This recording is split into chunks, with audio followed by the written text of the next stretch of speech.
Panther people, what up? We're going to talk about the Panthers getting ready to take on the Saints. 3 straight games. Let's get a win, a tie. You're watching Panthers post to Phil Perkins. Thanks for joining. Shout out to everybody who are new here. There's a lot of you. I think over 200 in the last 2 weeks or so. Had the most viewed episode yet. Misery Loves Company, clearly nearly 14,000 views in the last video after the Panthers lost in heartbreak again in kind of fizzled out fashion against the Giants up in New Jersey, or in my case, down in New Jersey. And so hopefully we get the same response on Sunday night. If the Panthers win, hopefully we exceed those numbers. If they lose, the same. Either way, we're here. It's a therapeutic experience. That's why I started it. I had to get it off my chest 2 seasons ago or a season ago when the Panthers picked up Sam Darnold, and here we are. Grown since then, and I appreciate you guys every step of the way. There's really not much to talk about. You can crunch all the numbers you want. The Panthers, they got to win this game. They have 3 straight home games in Charlotte against the Saints, against the Niners, and against the Cardinals. Not exactly in that order, but they got to win at least 2 of those games. 2 of those games, or all 3. All 3 would be super great. Each one of these teams have a little bit of their flaws right now. The New Orleans Saints have Jameis Winston, who's literally playing with broken vertebrae. That means the bones in his back. His spine has fractures in it. That's not great.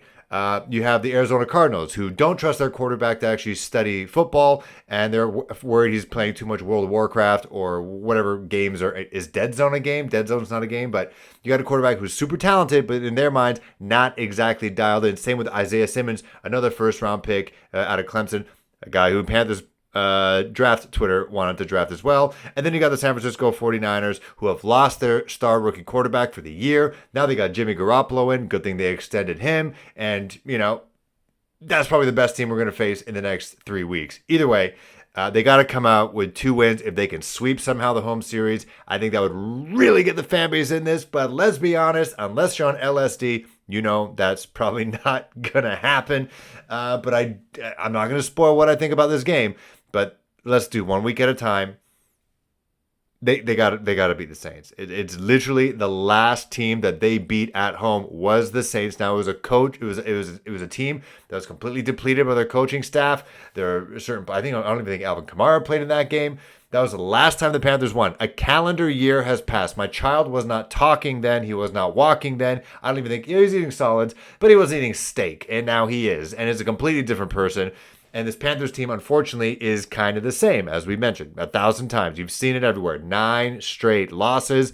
If a team scores 17 points, you will beat the Panthers. That's 2 touchdowns and a field goal. That's what some teams do in a quarter. Just ask the Miami Dolphins. So they got to win this game. And it's been interesting, the narrative that's been going around this squad since that loss against the Giants. Obviously, you have Panthers Twitter, you got Panthers fans on the radio, on the TV, just saying, on YouTube, saying RHULE's got to go. He's absolutely the problem. In my opinion, I think he just talks too much. It's funny, Bill Belichick in the preseason said he likes Matt RHULE a lot. He's had a lot of success in the college ranks.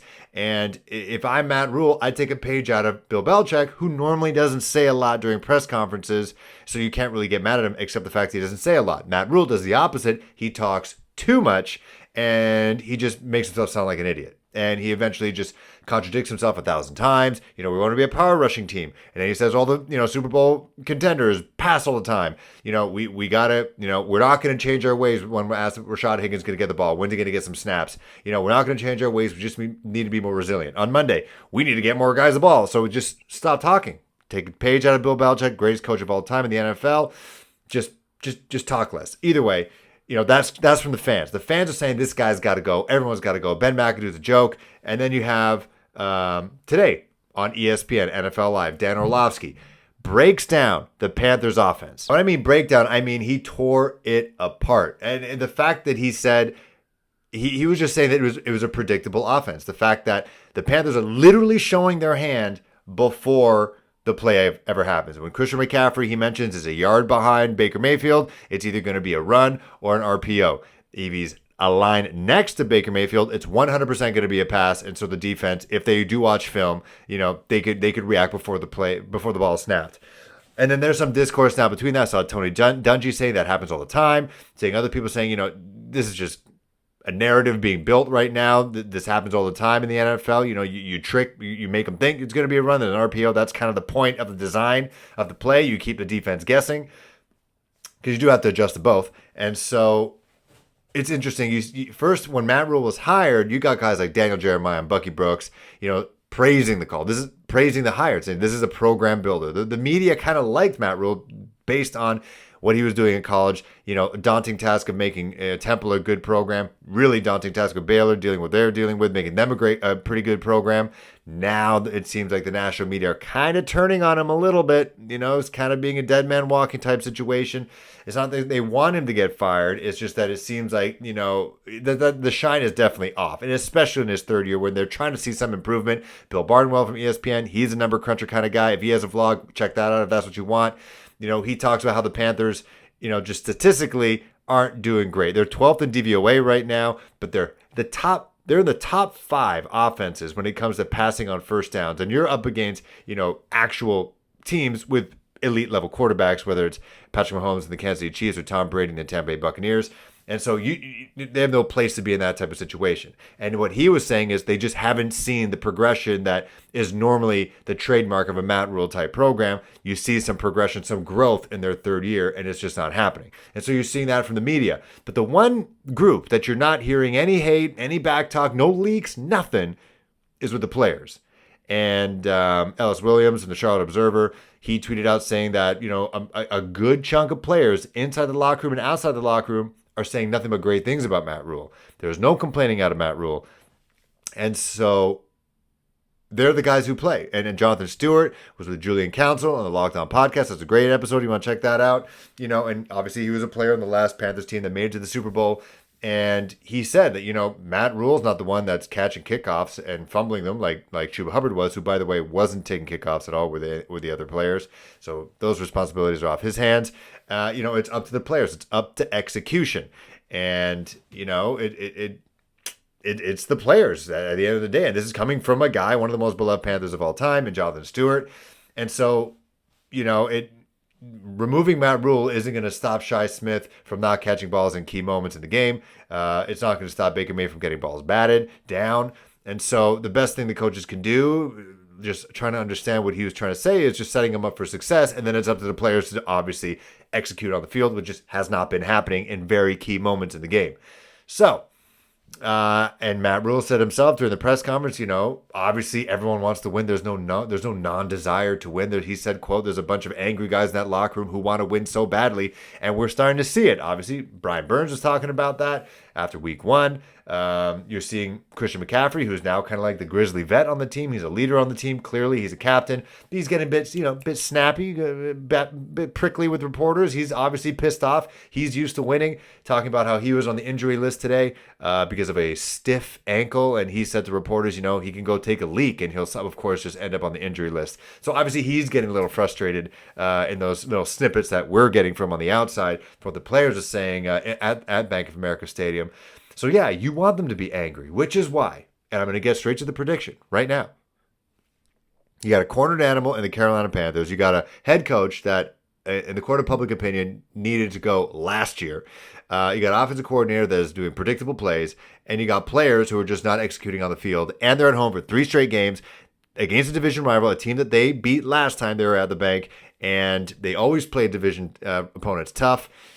I think this team, the defense, got better from week 1 to week 2, and now they're facing another rushing attack in Alvin Kamara if he's available. And I feel like they could shut him down as well. He's a different type of runner than Saquon Barkley.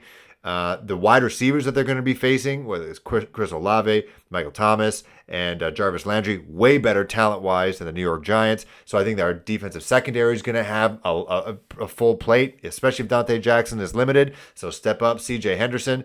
Also Keith Taylor. I think he can also be a key factor in this game. Hopefully Laviska Shenault plays on the offense to kind of give a little bit of a wrinkle there.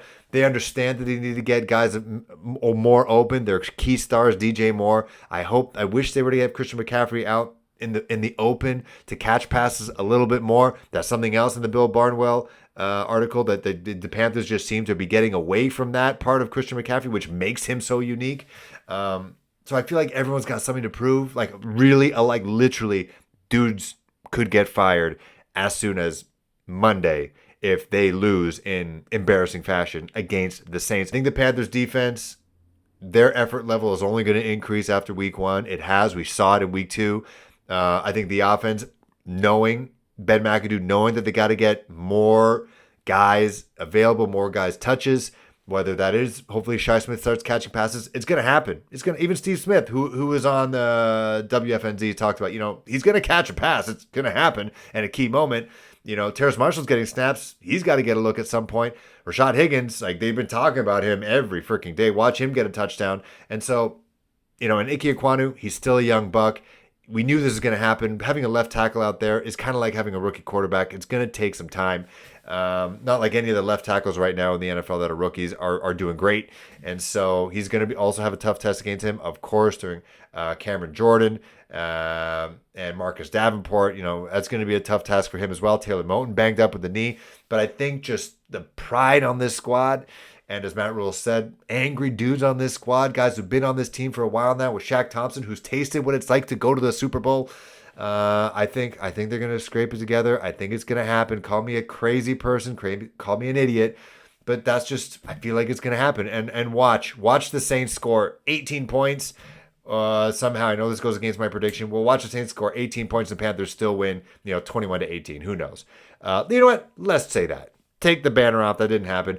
Let's say that. Let's buck some trends. Panthers 21, Saints 18. Panthers go to 1-2. And who knows what the discussion is going to be after that? Are we going to nitpick that it wasn't a convincing win? I don't know. But I say Panthers going to win 21-18. I am 0 for so far in the season. If I get one, I'd feel kind of good. All right. See you guys Sunday night. Good or bad, I'm going to be here. We're going to chat. See you then.